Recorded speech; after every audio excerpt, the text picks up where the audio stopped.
All right. Good afternoon, everybody. Welcome to our afternoon session for the ZEV Forward online public comment session. Um, I want to, as we get started, I want to first go through a couple of housekeeping items so that everybody is aware for this session. Um, First, if you would like to have closed captioning on, at the bottom of your screen, there are several options. Please click and choose the live transcript closed captioning option if you would like that. In addition, today we are providing language interpretation for Spanish and English today. So in the same bar at the bottom of your screen, you should see a small logo for interpretation.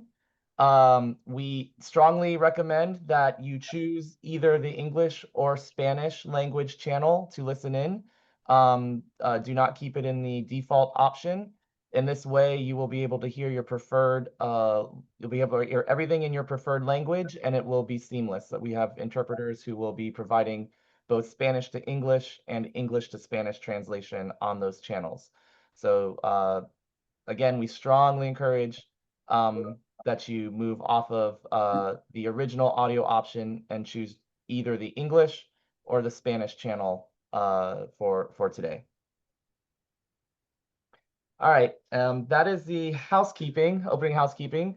I wanted to first introduce the panel of agency representatives that we have here. My name is Andrew Martinez. I'm at the California Air Resources Board.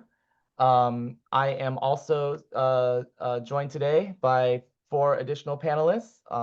There's Sarah Lim from the California Energy Commission, Emily Warren from the California State Transportation Agency, Gia Vason from the Governor's Office of Business and Economic Development, and Clayton Leak from the California Department of Consumer Affairs. We do also have additional staff on hand who will be taking notes, and we will be recording this session today to take in all of your comments. I also want to quickly set the stage. I want to leave most of the time for you all to share your comments, share your thoughts, but just to make sure that everybody has a little bit of background on this. So today we are accepting comments with respect to Executive Order N2725. This was issued in response to purported congressional resolutions disapproving US EPA actions on California's waiver requests for Advanced Clean Cars 2, Advanced Clean Trucks, and our heavy-duty omnibus regulations. The executive order directs CARB to propose new regulations to reduce transportation sector greenhouse gas, criteria pollutant, and toxic emissions, and it directs CARB and other agencies to prioritize incentives and state vehicle purchases for manufacturers that choose to voluntarily comply with those prior regulations. Our focus today, though, is on a specific part of the executive order. So in addition to those pieces, the executive order also directs CARB, the Energy Commission, GoBiz, CalSTA, and the Department of Consumer Affairs to report to Governor Newsom within 60 days with additional recommended actions to support zero-emission vehicle market development. So these are ideas in addition to those new regulations that were mentioned on the previous slide. We've been hosting a series of in-person public dialogue sessions. You may have seen or participated in those, 2 of those that happened last week in Fresno and Sacramento. Our 3rd and final one is happening this Thursday in Long Beach from 1 to 5 p.m. at the Long Beach Civic Center. And in addition to that, of course, we are using this session today to receive public input to inform our report going forward. So for this comment period, I want to emphasize that this is an open public comment session. Unlike the other sessions that have a dialogue, we are here fully in listen mode to hear what you have to say. We are going to have timed comments just to try to make sure we get to as many people as we can today. So we will start with 3-minute timer, though we may reduce that if necessary to accommodate the number of requested comments. However, even if you have additional comments you want to express, beyond today, we do have a docket system open for written comments. All of the links for all the activity related to this effort can be found on the CARB website at www.arb.ca.gov/ZEV-forward.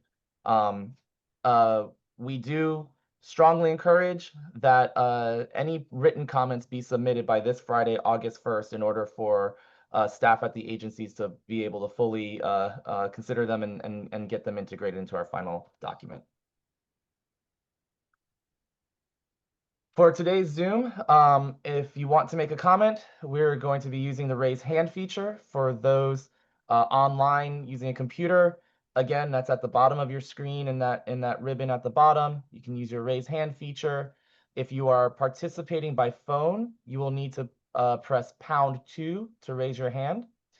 Either way, once we receive the indication that you'd like to make a comment and it comes to be your turn, our facilitator will inform you and we'll let you know when to unmute if you are online. You should receive a pop-up, or if you're on phone, when you have been unmuted to be able to make your comments. With that, we're ready to open the floor. All right, we have 6 hands up at the moment.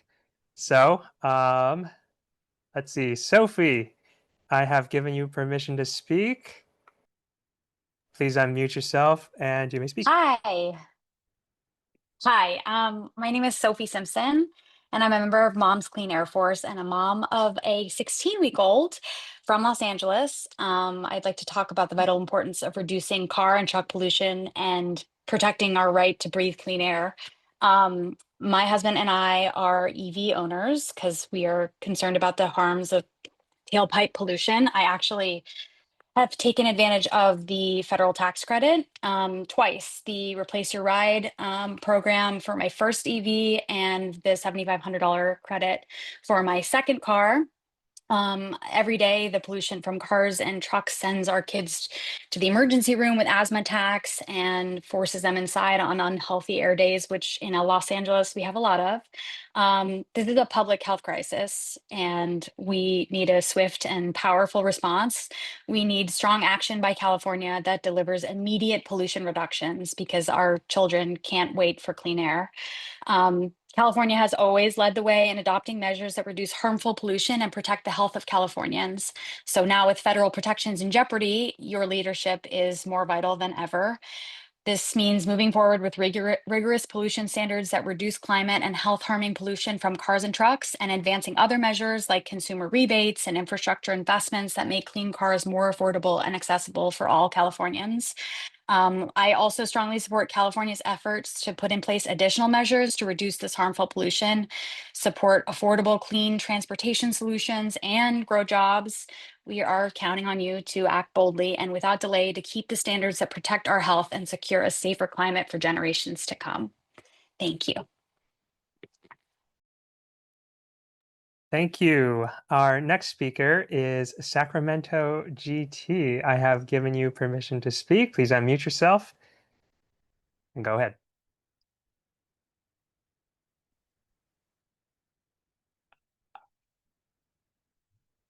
We're not getting you. I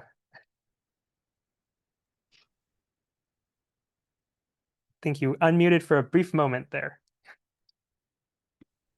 All right, better. Can you hear me now? Yes. Okay. My name is Tim McCrae, and I work for the California Hydrogen Business Council, which represents over 100 businesses and organizations involved in the production, distribution, and use of hydrogen. The governor's executive order gives the state a chance to look anew at technologies that can help California meet its decarbonization goals. I would like to focus on one such technology, hydrogen internal combustion engines, or H2ICE. H2ICE products have launched elsewhere in the world, including in India. They have not been deployed in the US due to lack of policy support. On the day that the US EPA announced it will do away with all greenhouse gas requirements for vehicles, we think it is timely for California to go in the opposite direction and support zero carbon H2ICE technology. This would be in line with the CARB board's direction to reevaluate including low NOx and low carbon technologies in the recent ACT regulation. We encourage CARB not to view technologies as exclusive of each other, battery or fuel cell or H2 ICE. If CARB promotes H2 ICE and fuel cells, it can help bring up hydrogen production volumes and bring down its cost. That will help unlock hydrogen as a solution across sectors. H2 ICE is a zero carbon solution that works today. California should be looking at all zero carbon solutions in the wake of federal actions against previous California regulations as it reaffirms its commitment to decarbonization under N2725. Thank you for your time. Thank you. Our next speaker is Sean Edgar. Sean, I have given you permission to speak. Please unmute yourself. Hi, good evening. How was my volume this evening? You sound fine. Great, thank you. I'm Sean Edgar. I'm speaking on behalf of Western States Trucking Association, which is a nonprofit association with motor carrier and affiliate members that are impacted by the various zero emission vehicle programs that are being promoted by CARB. We're going to be submitting a comment letter to the docket, but just to focus on the list of questions, CARB posed the question that in order to meet air quality climate targets, what type of programs would you like to see these agencies address and possibly implement? I think a brief bullet list that I would offer to you would be that CARB should immediately repeal the ACT and ACF regulations in their entirety due to the documented detrimental impacts on trucking companies and their ability to purchase affordable vehicles that meet their business needs to serve customers profitably. I'd also submit that CARB should repeal the state and local government portion of ACF, as the analysis and assumptions about ZEV capital cost, operating costs, and electricity infrastructure are obviously changed, as CARB now has chosen to remove about 70% of the ACF mandated ZEVs when it withdrew its waiver request.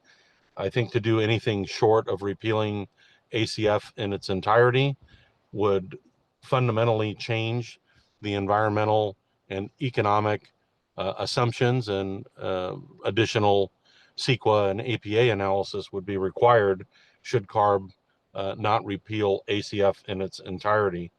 I would submit that CARB should refrain from adopting regulations in the future that fail to consider the environmental and economic impacts on affected businesses, local governments, and consumers that rely on medium and heavy duty trucks. And then finally, to accentuate the positive, this is an opportunity. I appreciated the comments of Mr. McRae earlier on hydrogen ICE. CARB should also look toward conducting a life cycle assessment of all the transportation fuels, especially renewable natural gas, and assess future incentives that promote the use of cleaner fuels in medium and hydrogen, medium and heavy duty truck types that include natural gas, hydrogen, renewable diesel, and other products that reliably meet the duty cycle requirements of public and private fleet operators. WSTA stands ready to engage with CARB on these future lower carbon transportation solutions, and appreciate the opportunity to share with you this evening.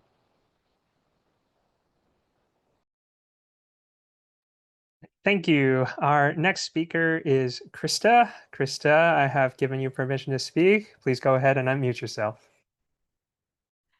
Krista Warner on behalf of the Western Propane Gas Association. The main concerns of the propane industry regarding the state's pursuit of zero-emission vehicles are affordability, feasibility, and most importantly, safety. The lack of market accessibility to certain classes of zero-emission vehicles is an expensive barrier to many companies. Besides that the types of vehicles needed are not available, neither is the infrastructure required to use them. For propane and related industries, there's the issue of hauling weight and how much it would have to be reduced due to battery weight, meaning more trips. Additionally, charging times would negatively impact driver availability as it relates to hours of service, something worth consideration. We also have serious safety concerns regarding increased fire risk caused by electric batteries that would especially bar the transportation of hazardous materials. So for our fleets, using zero-emission vehicles is highly infeasible as technology and safety currently stands. Lastly, we believe there's a value in climate-positive options of alternative fuels like renewable propane and similar fuels. I'll echo by Sean Edgar. And the Western Propane Gas Association will be submitting additional comments, as I've mentioned here, by letter. So for these reasons and more, we respectfully request that CARB consider the impact of zero emission vehicles on hazmat industries like propane. Thank you. Thank you. Our next speaker is Will Barrett. Will, I have given you permission to speak. Please go ahead and unmute yourself. Hi, Andrew. Can you hear me okay? We can hear Yes, you. it looks like yes. Okay, great. Thank you. I'm Will Barrett with the American Lung Association. We've got a long history of advocating for the elimination of deadly transportation pollution. And so we're very encouraged by this conversation today and the governor's executive order. We wanted to just note, as more and more federal actions are being taken to undermine health-based policies, it's really imperative that California's administrative and legislative leaders continue to lead the way on transportation that's more sustainable, healthier, and safer. 88% of Californians live in a community with unhealthy levels of air pollution, and the transportation sector is a leading source of this harm. So we encourage all of our agencies to work together to continue to focus on the benefits of maintaining the direction to zero emission and moving away from combustion. That means maintaining ongoing programs that enhance our transition and reduce fossil fuel demand, as well as cleaning up legacy diesel fleets. So we'd encourage you first to move forward with the CARB, the 2022 SIP measure for zero emission trucks, that combines zero emission truck roll-in as we're rolling out the oldest, most dirtiest diesel engines in the fleet, looking at various fleet standards that can help to ensure ongoing in-use on the road performance in a cleaner manner. As noted in the executive order, we agree with the need to continue with the next generation vehicle emission standards and to ensure that incentive programs align with California's clean air programs and compliance with those programs going forward. We suggest also utilizing the new LCFS credit structures, and as cap and trade program is reauthorized, to look at continuously appropriating program revenues under that GGRF to zero emission incentives, especially those equity-based programs like Clean Cars for All and other transit and other mobility choices that can help move people out of older, more polluting vehicles and into cleaner zero emission choices that are healthier for everyone in their community, as well as increasing ongoing funding for HVEP and the core program to clean up some of the and transition some of the heaviest duty engines.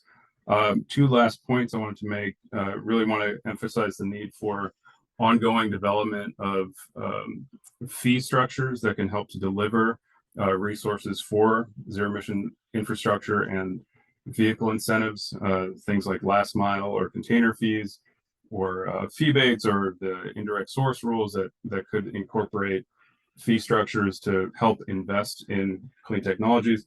And finally, for the broader than CARB, I guess, looking at the expanding and building on the really critical framework laid out in the CAPTI concepts at the California State Transportation Agency, CTC, and really making sure that any public resources are going to programs that put priority on zero emission infrastructure and cleaning up the transportation sector across the board. So things like the Transportation Corridor Enhancement Program has done a good job of increasing the investment in zero emission transportation infrastructure, as well as transit. We want to see that kind of level of continued investment go forward. So with that, I say thank you for the opportunity to speak and look forward to submitting some written comments in more detail to you. But thank you for the ongoing commitment to zero. Thank you. Our next speaker is Ken Johnson. Ken, I've given you permission to speak. Go ahead and unmute yourself. Okay, my name is Ken Johnson. I'm with Climate Reality Project, Silicon Valley chapter, and I have some comments relating to advanced clean trucks. So ACT has been in the works for nearly a decade, and we don't want to have to go back to, to start over with something entirely new. What we should do is make some targeted incremental reforms to ACT to nullify federal jurisdiction over the program so that we and ACT coalition states can continue our truck electrification programs with or without federal participation. Generally, federal preemption applies to federal to vehicle emission standards, it does not apply to incentives. Now, ACT currently operates as an incentive program from manufacturers' perspective because there's no requirement that manufacturers all comply with the standard. You know, manufacturers have the option of buying allowance credits to offset any compliance shortfall. Over-compliant manufacturers can sell credits at a profit. So the program basically operates as a financial incentive. And to provide additional compliance flexibility, the program could be reformed to regulate allowance prices rather than regulating EV truck sales. A price-regulated program would operate as a kind of a fee bait that is adapted to work within the existing ACT regulatory framework. Manufacturers would still buy and sell allowances, but the allowance prices would be stable and predictable and would be immune to market volatility. Price stability would give investors confidence to make long-term commitments to truck electrification. And California would probably exceed its ACT targets, considering that the market was already 2 years ahead of schedule in 2024. Other states could follow California's lead at their own pace and on their own timeline because they would not be constrained by Section 177, which is inapplicable to incentive programs. So, in summary, Congress cannot stand in the way of states' truck electrification programs because we have options that do not require either congressional authorization or an EPA waiver. Thank you.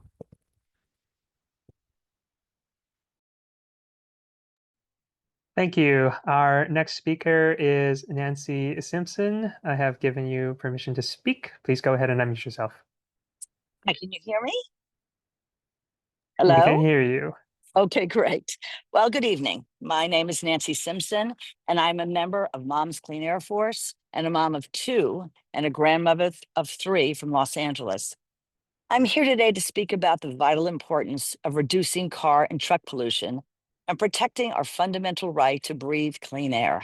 My husband and I are EV owners because we are deeply concerned about the harms of tailpipe pollution. In fact, just last week, we took advantage of the federal EV tax credit to upgrade our EV before the tax break ended. The federal tax credit played a central role in our decision to switch from gas to electric, as is the case for countless others. California should consider what it can do as a state to fill this void.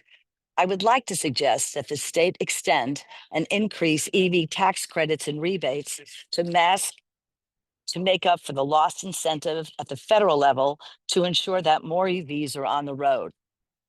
Everyday pollution from cars and diesel trucks sends our kids to the emergency room with asthma attacks and forces them inside on unhealthy air days. And let's not forget the fires that we had in January of this year, that our kids couldn't be outside at all. This is a public health crisis that demands a swift and powerful response. We need strong action by California that delivers immediate pollution reductions because our children cannot wait for clean air. California has always led the way in adopting measures that reduce harmful pollution and protect the health of Californians. Now, with federal protections in jeopardy, your leadership is more vital than ever. Just today, the EPA announced their intention to revoke tailpipe emission standards as well as the endangerment finding. This means moving forward with rigorous pollution standards that reduce climate and health-harming pollution from cars and trucks, and advancing other measures like consumer rebates and infrastructure investments that make clean cars more affordable and accessible for all Californians. I really strongly support California's efforts to put in place additional measures to reduce this harmful pollution, support affordable, clean transportation solutions, and grow jobs. We are counting on you to act boldly and without delay to keep the standards that protect our health and secure a safer climate for generations to come. I thank you. Thank you. Our next speaker is Isha. I have given you permission to speak. Go ahead and unmute yourself. Hi, thank you. My name is Aisha. I'm a researcher with nonprofit Jobs to Move America, and I'm based in the Los Angeles area. I want to thank all the agencies present here that are making space for us to provide input as you're creating recommendations for finding new measures to reduce pollution and increase EV ridership in the state in light of the unfortunate attacks by the federal administration. I'll be specifically speaking in support of a consumer EV tax credit or rebate program that would make purchasing light-duty EVs for Californian families more accessible, while also rewarding manufacturers committed to both curbing the impacts of climate change and creating high-quality jobs across the supply chain of their electric vehicles. To incentivize the creation of safe, high-quality green jobs with family-sustaining wages throughout the auto manufacturing supply chain, eligibility should be conditional to manufacturers that, number one, have to certify that their vehicles are not manufactured through the use of any forced or child labor. Two, disclose the location of their domestic facilities where their manufacturing occurs, how many workers are employed in the facilities, and the minimum wages paid to those workers. Number three, committing to workers being paid no less than federal, state, or local minimum wage throughout the supply chain. Four, committing to proper employer classification and refraining from any misleading or fraudulent recruitment practices. And five, committing to safety and health requirements being met throughout the supply chain in compliance with California Labor Code. These qualifications can really support the momentum in the EV industry and empower Californians to purchase high-quality EVs that are manufactured responsibly and will make the state a leader in ensuring public investments are driving social, economic, and environmental justice simultaneously. We will be submitting these comments in a letter with our coalition partners, and I'm happy for anyone to reach out so we can keep working towards California driving good, high-paying, safe green jobs. Thank you.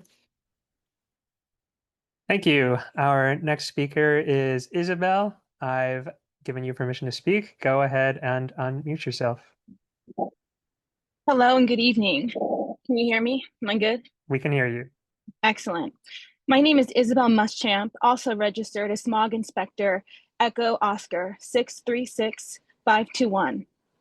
As a representative for the automotive industry's professionally licensed workforce and dedicating my life to a career in fighting air pollution with the Bureau of Automotive Repair in California, I cannot in good conscience allow you all to believe zero-emission vehicles are acceptable due to the massive amounts of evidence regarding the destruction of the environment to mine the precious metals needed to power such gimmicks known as the zero-emissions vehicle. Let us also acknowledge the destruction of the communities of people enslaved to mine such precious metals in Africa, and the communities of working-class technicians in America and beyond that must repair such unsafe and unstable technology without hazard pay as well. As a veteran smog inspector licensed by the California Department of Consumer Affairs Bureau of Automotive Repair, I am embarrassed by the California Air Resources Board's ZEV Forward's efforts to continue to consider zero emissions vehicles after seeing they create more harm than good.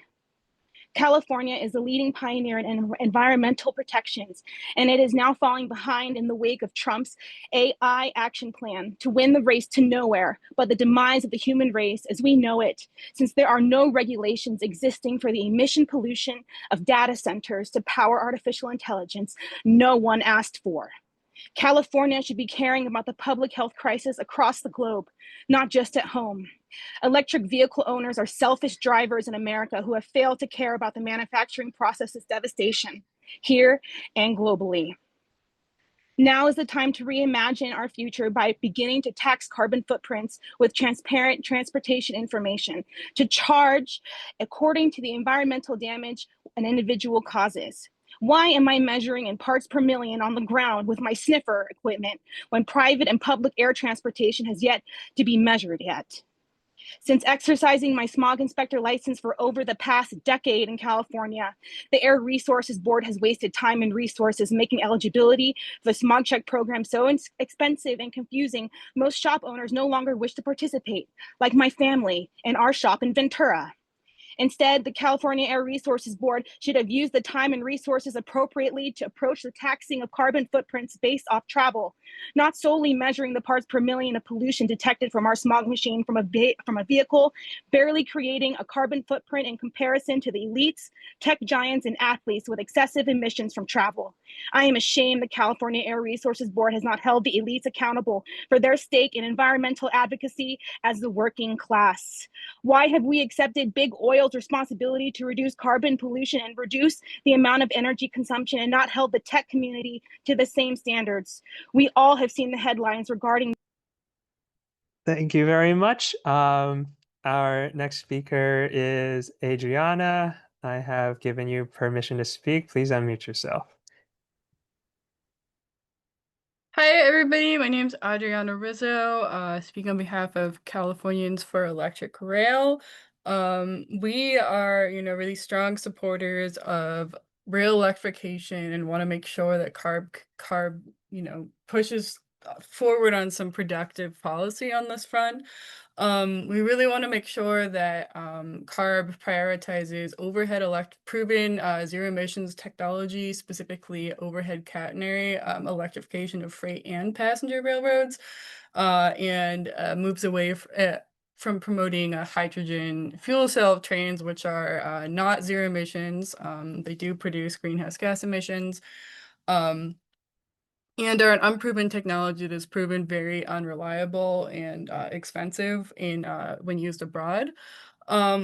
We'd like to see CARB help take a greater role in infrastructure planning for thinking about how are we going to implement and electrify our freight rail networks in the state, including engaging with conversations on developing new funding streams to help us actually build out the infrastructure we need to get rail to zero emissions.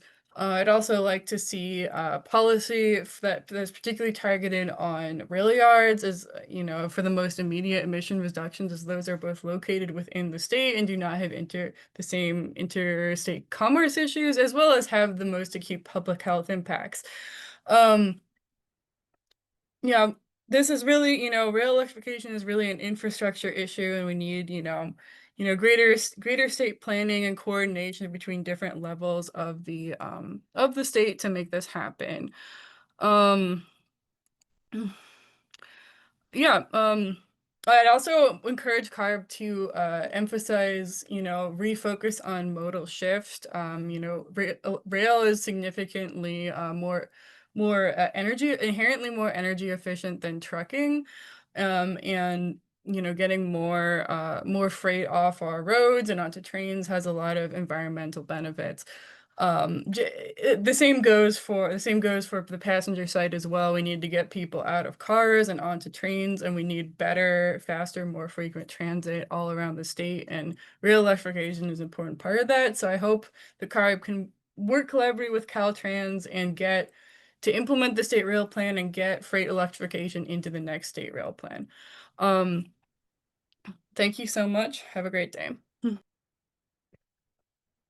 Thank you. Our next speaker is Kellen. I have given you permission to speak. Please go ahead and unmute yourself. Great, thank you so much. My name's Kellen Belcher, and I'm a senior research and policy analyst with Earth Justice. We deeply appreciate CARB's continued leadership on climate and clean air, especially given recent attacks on public health and environmental justice by the Trump administration. And just want to emphasize that right now we really need to be using every tool available to us to not just replace the rules that have been rescinded, but also continue to accelerate the pace of electrification in our transportation system, especially for environmental justice communities that are the most impacted by air pollution, including those that live in heavily polluted freight corridors. Our policy toolbox needs to expand the kinds of tools and policy approaches we can use to tackle pollution, while also doubling down on life-saving regulations that will move us towards zero emissions transportation. We really need a comprehensive approach that gets us to zero emissions for both on-road vehicles and off-road vehicles and equipment.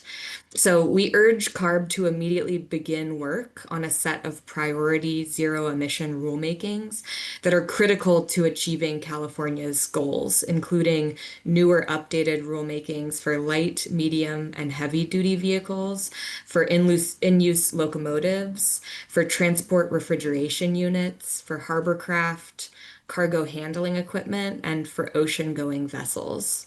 These rules must be consistent with the timelines laid out in the governor's 2020 executive order, which he also reaffirmed in the June executive order, including 100% in-state sales of on-road zero-emission vehicles by 2035, 100% adoption of on-road ZEVs by 2045 where feasible, and 100% zero-emission drayage trucks by 2035. Additionally, we strongly encourage CARB support for targeted local strategies, such as indirect source rules and port cargo fees, which are critical tools for cutting emissions in freight-impacted corridors and accelerating zero-emission technology adoption where it's needed most. These strategies have proven benefits, especially for sources like ports, warehouses, and freight corridors. So we've provided more detail in our written comments and really appreciate your time. So thank you so much. Thank you. Our next speaker is Kasha. Kasha, I've given you permission to speak. Please go ahead and unmute yourself.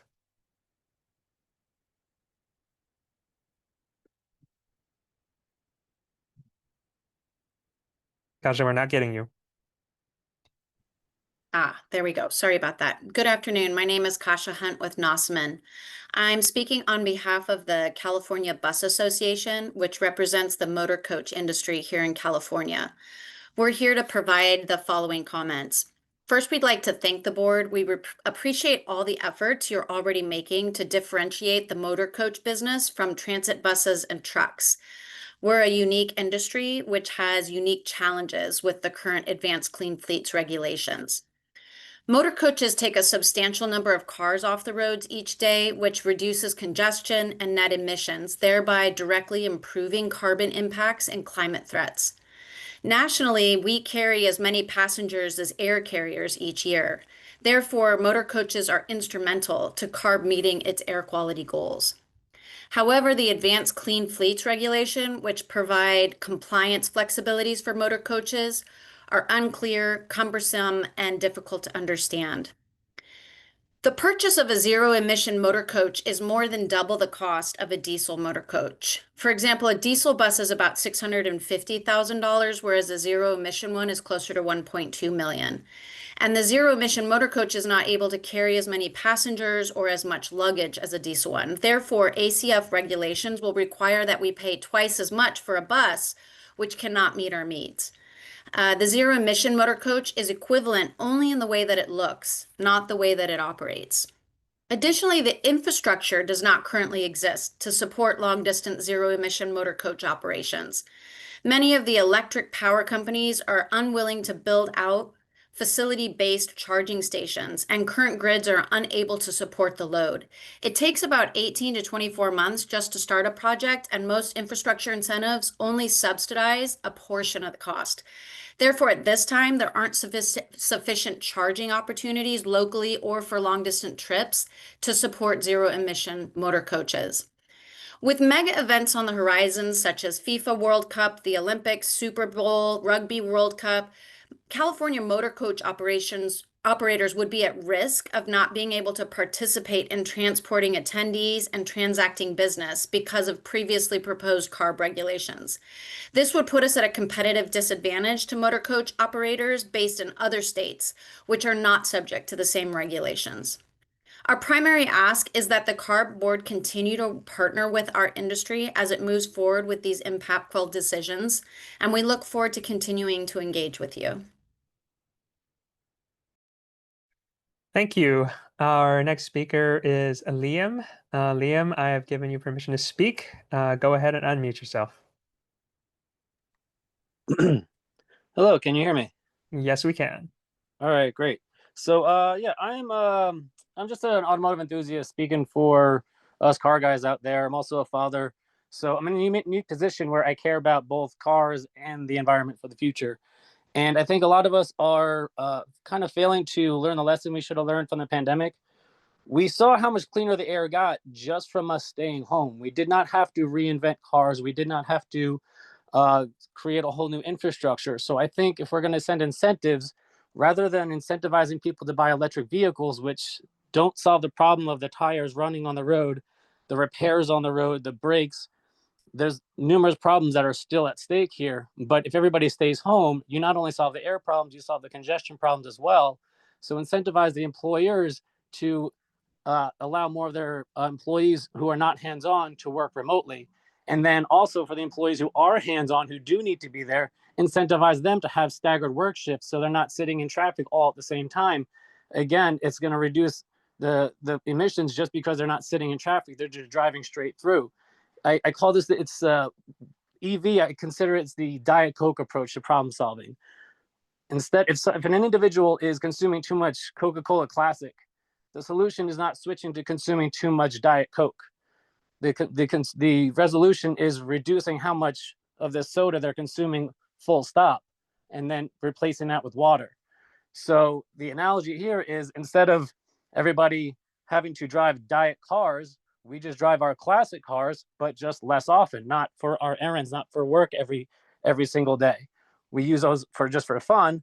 And the water is us telecommuting, is us staggering our work shifts. Also, I would like to teach my daughter to be able to drive. This is something I've fought my entire life for. I'm a car guy since I was a little kid. So for me to work my whole life to try and achieve something, and then for that something to be deemed illegal, is just, it's okay, now what do I do with myself? This is everything I've fought my whole life to become and to work for and achieve. So taking that away, my ability to teach that to my daughter, is just cruel. And there's a lot of people who are going to fight tooth and nail to try and protect that right. And again, I just think it's a silly solution to try and do this EV thing when we can just stay at home and only drive for fun or necessity and utilize other services like delivery services and whatnot. Yeah, that's about all I have to say. Thank you. Our next speaker is Marvin. Marvin, I've given you permission to speak. Please go ahead and unmute yourself. Yes, good evening. My name is Marvin Norman. I'm the environmental policy analyst with Center for Community Action and Environmental Justice. And I'm also a California resident, San Bernardino resident. And so today, first we start with glad that CARB is holding these listening sessions and getting input from everyone. As we look forward and with the changes that have come, certainly it's important to see CARB and the state continue to take the lead. I look forward to my kids not growing up and having to be, doing the same things I'm dealing with now, and that their friends are dealing with, the asthma stuff, especially out here in the inland region. One thing we definitely want to see is CARB to continue stepping up and doing the things that they've been doing to clean up transportation. So hopefully you guys get work on ACC, the clean cars regulation, and update it, and a clean truck regulation too as well, and a new clean fleet regulation. And another thing is to work on zero emissions for off-road. We need a better off-road decarbonization strategy, and I know our work sometimes is focused a lot on construction. I've recently start seeing videos, popping up of new construction equipment, and good to see that kind of stuff. Even if you guys have to fund pilots, seeing those make their way onto job sites. Another thing as well is rail. We have a lot of rail out here. The most polluting BNSF rail yard in the state is right in our communities, and continue to poison our communities. And you guys had the locomotive rule. Unfortunately, we know how that went, but it would be good to see you guys still work with that again. And also, I would like to also echo the points from Rizzo from the California Electric Rails. We need electrification of the railroads with wires. Maybe this Union Pacific Norfolk Southern merger that's just been announced today could provide some incentive and leverage to be able to pursue more of that as well. But it's crucial to have that, and especially because I know the scoping plan calls for a 30% reduction in VMT by 2030, and we're not going to get that on EVs alone. So we definitely need better transit service, and as we've seen from Caltrain, their electrification of Caltrain has really improved ridership. Hopefully, we achieve the same type of result with the other commuter rail and regional rail operators around the state, which is essential and basically the only way we can make that 30% reduction. We are also grateful that the state is putting in money for the incentives, but as other speakers just mentioned, we need incentives not just to buy a new car, but also incentives for these other types of ways to get around. So incentives for great incentives for people to buy e-bikes, for people to buy choose transit, etc. Thank you for your time. Thank you. Our next speaker is David. David, I've given you permission to speak. Go ahead and unmute yourself. Hello, everyone. My name is David Woolley. I direct the Environment Center at the Center for Environmental Public Policy at UC Berkeley. I thank you for holding these listening sessions. I think this is a very productive way to get ideas from the public. So first of all, I'd like to, for brevity, endorse the statement of Will Barrett and Kellen Belcher. I agree with what they said, particularly in regard to the idea for statewide fee structures for containers or cargo fees. I have one other suggestion, and that is for the agencies to work with the legislature to modify the current registration and sales tax rules for heavy-duty ZEV, particularly trucks and including drayage trucks. Currently, those fees are based on the retail price of the truck, and since battery electric and hydrogen trucks have much higher retail prices, those fees are much higher than on a conventional truck and create a disincentive to purchase. If we came up with something that might be revenue neutral to the state that charged a comparable sales tax and registration fee, that would help reduce the gap between the purchase price of a conventional versus a clean truck. Now, I realize it won't be enough to completely close that gap, but a change in the registration and sales tax structure could complement other incentives to reduce the first price barrier. So thank you very much, and I appreciate the opportunity to speak. Thank you. Our next speaker is Christina. Christina, I have given you permission to speak. Go ahead and unmute yourself. Hello, my name is Christina Lardy, and I am speaking on behalf of myself. I am a social media influencer under Christina Lardy and YouTuber Christina's Garage Gearhead in Training. I'm here to share my story. And my dad was very into classic cars. Growing up, he had a great love for them. He collected them. And unfortunately, he passed away before he was able to pass that knowledge on to me. He had purchased a 69 Camaro for him and I to build together. He had stripped the entire thing, and on my 30th birthday, he surprised me with a unibody on jack stands completely stripped. I had no knowledge at the time, and I really wanted to learn how to do it myself as much as possible. I had not gone to school for automotive. I am actually medically retired from the fire department due to a back injury. So there are a lot of things that I am unable to do by myself. So I'm doing the best I can, traveling around, learning from professionals, and just putting myself out there. Through my personal experience, the culture and community within the vintage, classic, and collector car is something that's unmatched by anything I've ever experienced in my life. The amount of people it brings together of all ages, races, demographics, everything. There is a lot more than what we just see as, oh, it's just a classic car. Oh, it just provides emissions, all these other things. It's a lot more than that. And for me, I found my new mission in life and my purpose to be able to learn how to work on this car, finish this car in my dad's memory, sharing this not only for other women, but other people who are newbies and would like to learn how to get hands-on, work on their own car. My husband and I have a 2006 Chevy Silverado that I'm learning how to work on. My husband has a 2005 Ford Escape that I'm learning how to work on. We do not have any loans on either of our vehicles because we have paid them off, and it's actually better for us to be able to maintain them than buying a new EV vehicle. I am not opposed for people liking EV. I respect people's freedom to do so. I also ask that my freedoms be respected and that the culture of the classic, vintage, and collector car communities is also respected. Taking that freedom of choice away is actually really detrimental to think about. I'm born and raised in the Bay Area. Now I live in Sacramento. And I really appreciate being able to be here and share my story because it means a lot to me. And yes, thank you so much for having me. Thank you. Our next speaker is Dominic. Dominic, I've given you permission to speak. Go ahead and unmute yourself. Hey there, can you hear me? We can hear you. I'd just like to thank CARB and all the other agencies here for all their hard work on pushing forward toward a zero emission future. I guess to start off, I want to echo the comment of Adriana Rizzo supporting a modal shift toward freight rail from trucking freight.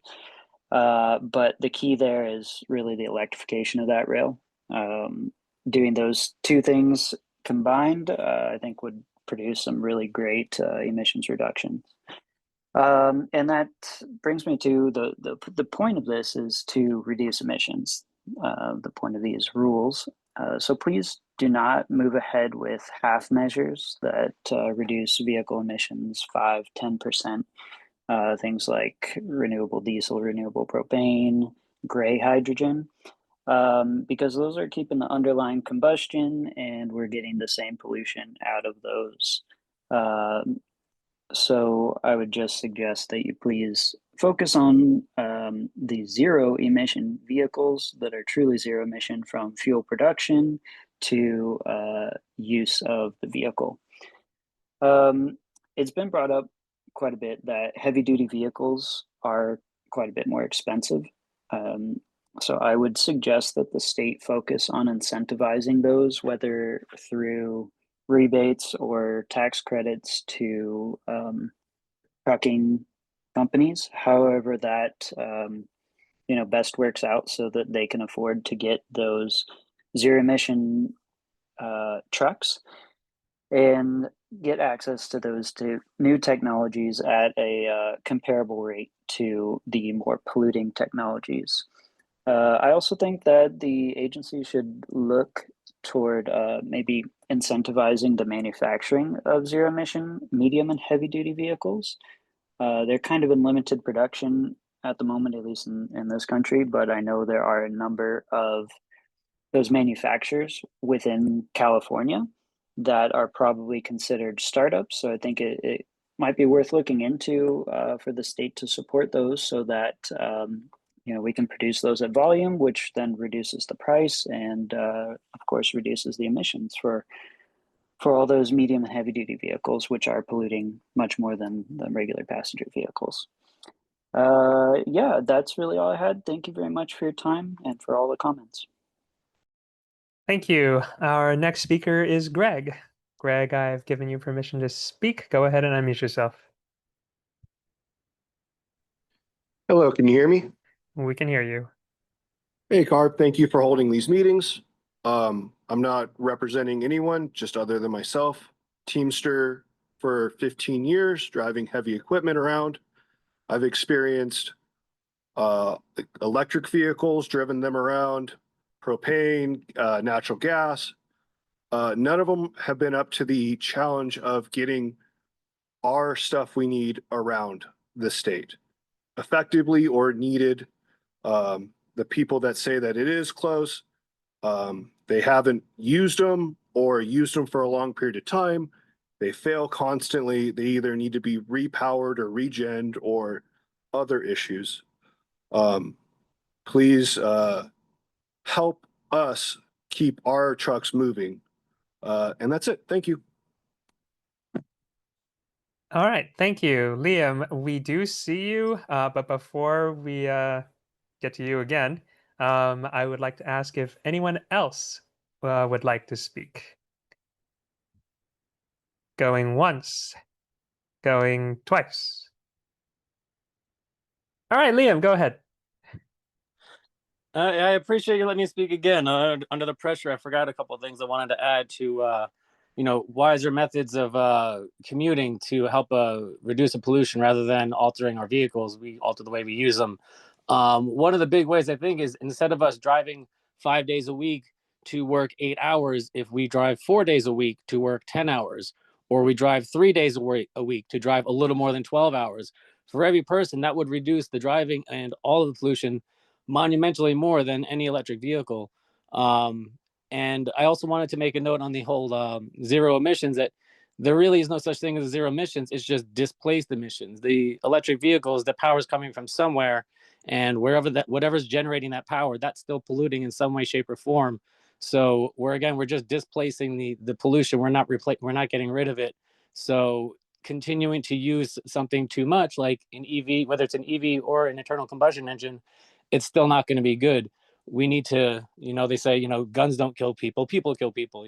Cars don't kill the environment, people kill the environment. We need to change the way we utilize them and be more wise with how we, just like a server, when they're going to go into the back of the house to go get something from the kitchen, they're going to condense their trips and get as much as they can so they don't have to keep going back and forth, back and forth. We should do the same thing when we go to work or when we go to run errands. Let's condense our trips and really make the most of it. Okay, so we're not just wanting ourselves to death, as they say in the industry. Yeah, that's all I had to add. And yeah, again, I just appreciate you guys letting me put in my 2 cents here. Thank you. And that wraps up the comments. Okay. We definitely have finished a bit earlier than we expected. We're going to stay on for a little bit to see if additional people come online who may have not been able to join directly at 5:30. And we'll monitor for people raising their hands. For my panel, I'm okay if you all want to go off camera for a bit and just hang out for maybe 10-15 minutes or something like that, at least to see if we get additional commenters coming in. But then we'll reassess after that. All right, thanks everybody. And if you have a comment, just go ahead and raise your hand and let us know.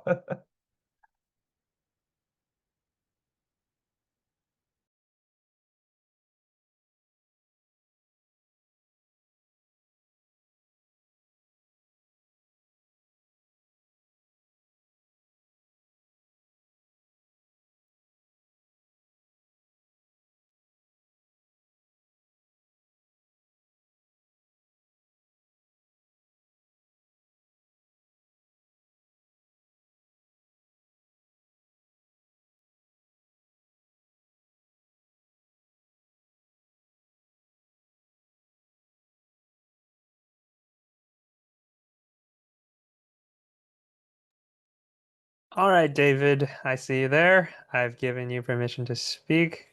Go ahead and unmute yourself. Oh, thanks for letting me amend my earlier comments. The one thing I'd like to urge the state agencies to do is to take another look at the intermodal opportunities of moving containers and other freight along the marine highway between Port of Oakland and ports of Sacramento and Stockton. There was a pilot on this about 10 or 12 years ago. There was a report put out, I think in 2021, looking at that pilot and looking at different ways to structure it, to take into account particularly the increased cost of moving by truck. Now, this would, if you could only displace 5 or 8% of the containers moving to that part of the region from the coast, you could reduce thousands and thousands of truck trips, and that was the experience under the pilot. So I know this is mostly about zero carbon vehicles. Well, there are vehicles that you can put on the water to move freight, and this would help reduce congestion on the 580 and I-80 corridors. It would also reduce costs of maintenance for roadways. I know we're a little bit out of scope here on this comment, but I'd like to just leave that idea with you. And thanks a lot for letting me add something to my comments. Thank you. Thank you. If you would like to speak, raise your hand.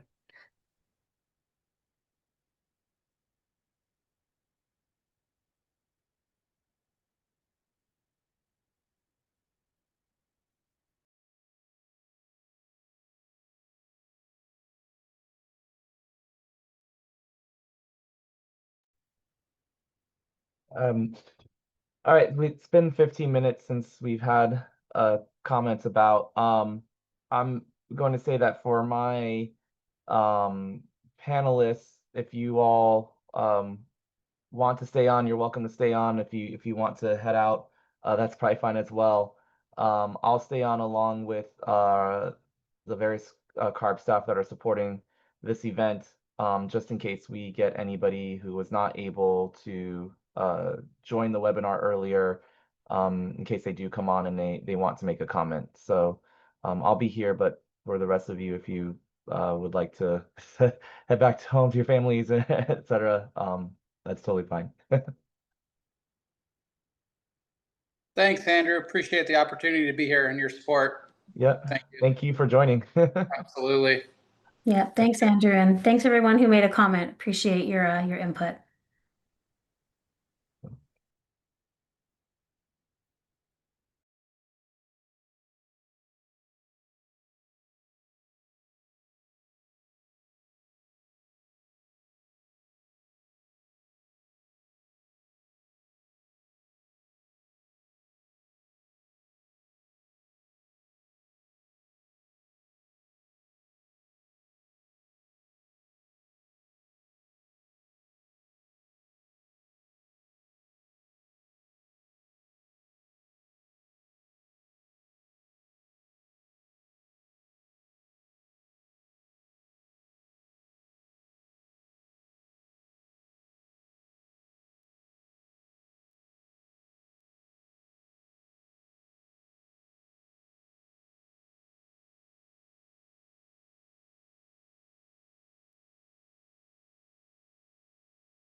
All right.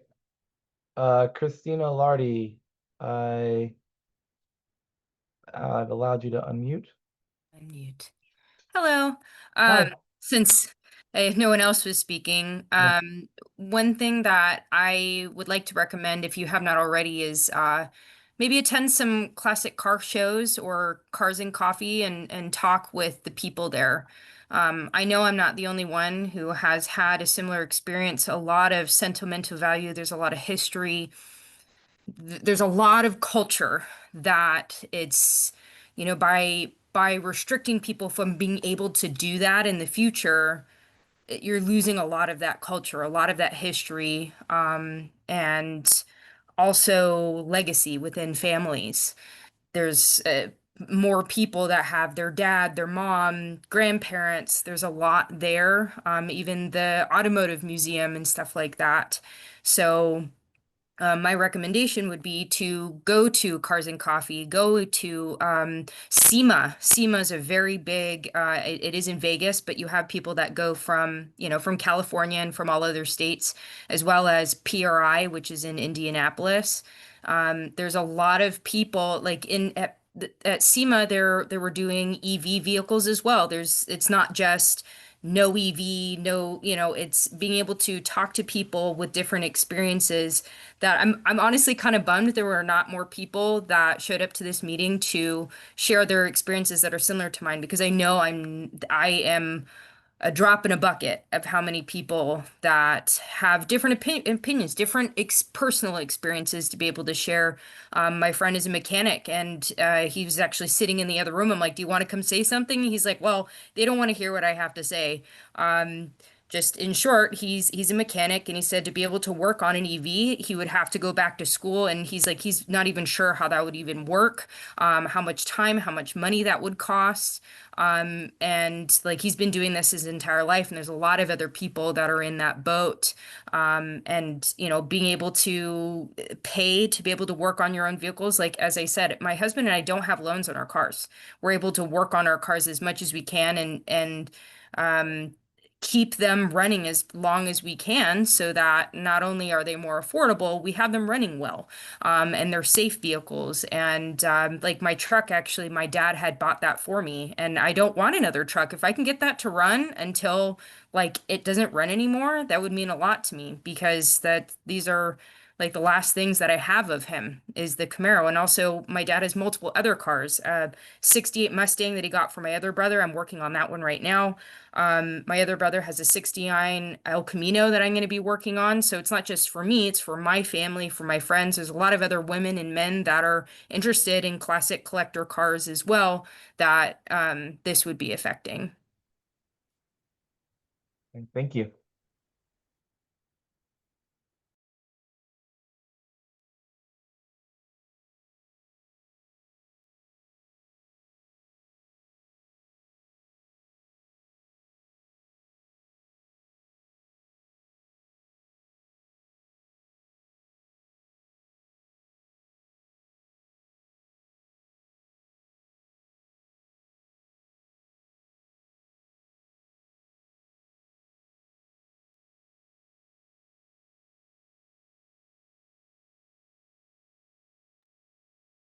Matthew? Yes, hi there. Can you hear me? Yeah. Oh, thank you. I guess what I wanted to suggest to CRB and to the state, while of course the pushing for EVs is one important part of trying to get to a zero emission future and lowering our impact on climate change. I would like to see more emphasis and focus on shifting people to other modes of transportation, right? Not everyone needs to use a vehicle for everything. And I think if we had a statewide plan, for example, like to help with rail electrification, so that for both freight companies, so that they don't have to use diesel locomotives, and then potentially passenger rail could use the catenary wires also for more frequent trips, more faster trips that people would be more encouraged to take. I think that to me that seems like a more I guess achievable future, instead of having everyone just shift to EVs, which I know is not what's being suggested. But if there was more focus on pushing for catenary wires, for making it so that you can get from A to B without even needing to use a personal vehicle in the first place, and having it be both reliable and fast, I think that would be very transformative for the state. It would lead to huge cuts in carbon emissions. Rail is an example of a form of transportation that's just very efficient, both in terms of energy and in terms of space. And likewise, if we're able to build cities in a way where people feel more comfortable walking or biking somewhere instead of taking a vehicle, that would also help in cutting emissions. So while EVs are an important part of the puzzle, I feel like to me, it's just one important part. And I would love to see CRB and the state in general just put more emphasis on electrification of our existing freight lines and potentially future passenger lines. Thank you. Thank you.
All right, Michael Wong, I've allowed you to unmute. Yeah, hi.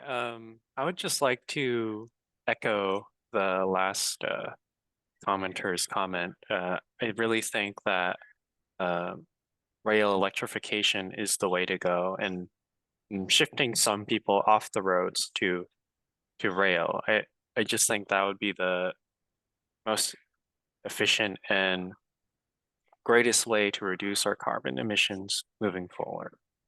So yeah, that's it. Thank you.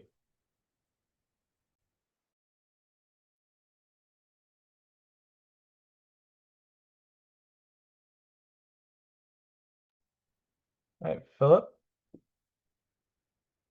Hi, can you hear me all right? Yep. Okay, great. Thanks. Yeah, sorry I'm late to the meeting. I just wanted to make a comment. My name's Philip Gibbons. I'm a California resident. I'm not representing anybody but myself today. I live down in San Diego, and I think thinking about encouraging more zero emission vehicle adoption, I think this is an important opportunity in California, where maybe we have to slow down a little bit to go further and faster.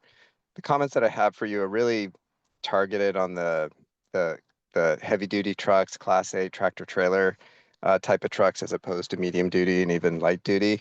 I think the technology adoption readiness of these trucks is still rather low, and California should continue to invest and incentivize those fleets, both big and small, who want to be pioneers, and to continue to demonstrate them so we can figure out the right type of business model and incentivize folks to get these trucks that can hopefully drive down costs eventually. I'd also like to see if it's a possibility that the state of California can actually incentivize the manufacturing of these vehicles, or even just components of them. In my work with truck drivers, I don't think they really want to have to get incentives to get a truck. They just want to be able to buy a truck at a reasonable cost. So if there's a way, instead of just incentivizing the fleet owners to buy the truck, maybe we could incentivize the manufacturers to produce them at a cheaper cost, so that the truck drivers don't have to go through the hassle of getting the incentives. And then, and any way that the state can allow for the ability to stack incentives, reduce sales taxes, and anything like that, I think could be helpful for maximizing the amount of money that could go to getting these vehicles into the hands of users. But lastly, and I think importantly, we need to focus on infrastructure development. Any impediment for building infrastructure, I think we need to remove that impediment. If streamlined permitting, I think, is the way for the state, and it's a systems approach. I think we need to align CARB, the Energy Commission, and the CPUC to focus on easing permitting for generation of clean electricity, the transmission of electricity, and the distribution and the development of the infrastructure for charging in the local level. So those are pretty much my comments. Thanks for allowing me to speak. All right, thank you. Thank you.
All right, Kirsty, I have given you permission to speak. Go ahead and unmute yourself.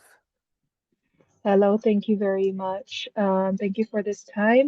I would like to speak on the ability to have options when it comes to my transportation. I know we are discussing electrification here in large part, but for me, having grown up in the Netherlands, where there are options aplenty.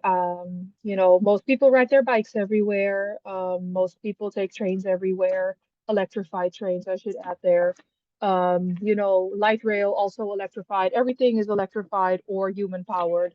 Having grown up there, moving to the United States as an adult, um, a big change for me and a big adjustment for me has been the inability to do anything without a car. I do not like driving. I have to drive. I do not have another choice but to drive. I live in the city of San Bernardino, the beautiful city of San Bernardino, very proud San Bernardino resident. And if I want to go to Riverside, which is maybe 15 miles away from where I am, and I do not want to drive my car, it takes 4 hours to take buses because I have to cross county lines. Those options are just not feasible options if I have to go somewhere. On top of that, I want my kids to have options too. My kids don't enjoy being strapped in their car seats to have to go anywhere. We take them to swimming lessons, which is less than 2 miles from my house. I have to drive there because it is not safe for me to ride my bike, and it is ridiculous that I have to drive my children for a 2 mile. It takes me less than 5 minutes to drive there. It takes me longer to load everybody in the car and strap them up in their seats than it does to actually drive there. And having options beyond driving, by the way, we drive electric vehicles. I love driving electric vehicles, not planning to ever go back to internal combustion only. But having options beyond my partially electric to fully electric vehicle would be tremendous such a tremendous increase of my quality of life.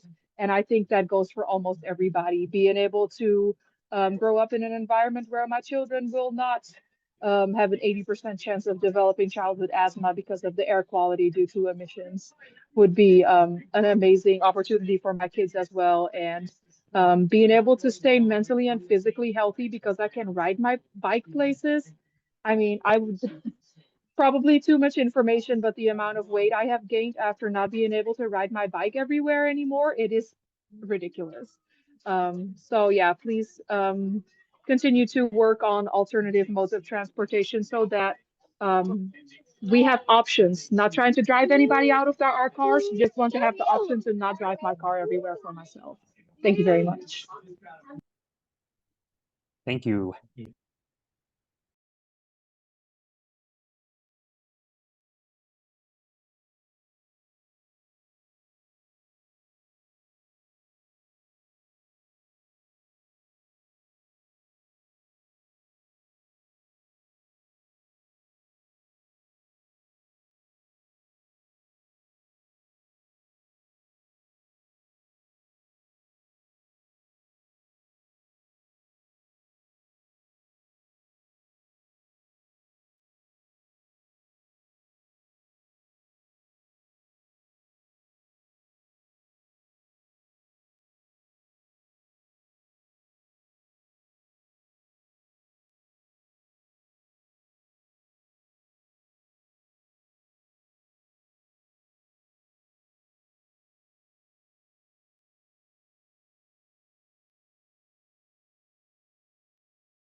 Jeffrey?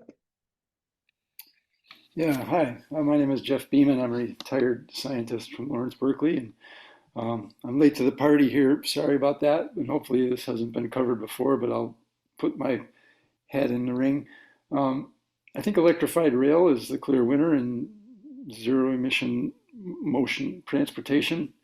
And one of the things I think about for that is that wherever rail shares with commercial, so like for instance, Capital Corridor sometimes has to share railways and things. One of the pushbacks against electrified rail comes from these commercial entities. And I think anything the state can do to help incentivize allowing electrification on those rail lines. I mean, most of those rail lines came through a land grant. The rights of way and such were transferred over to the private entities. It's good to remind those guys that that's where they got the land to put the rail in the first place. And it would be a great service to the community, to the state, if they can then open those up and allow either rights of way sharing on those rail lines and allow us to do electrified rail on the side that doesn't impede them at all, or allow us to electrify those rail lines. And if anything the state could do to incentivize electrification of those commercial units as well, make it a win-win for everybody. So maybe there's some regulatory benefits there, maybe there's some tax incentives you could use, but one of the things I will say is that hydrogen powered rail is definitely a loser for a lot of reasons. I've made fuel cells myself, and the whole transportation scheme there is about 35% efficient, which is totally horrible compared to 80 or 90% for electrified rail. So I'm just thinking about ways to encourage the commercial sector to get on board with electrified rail in California. Thanks for the time. Thank you.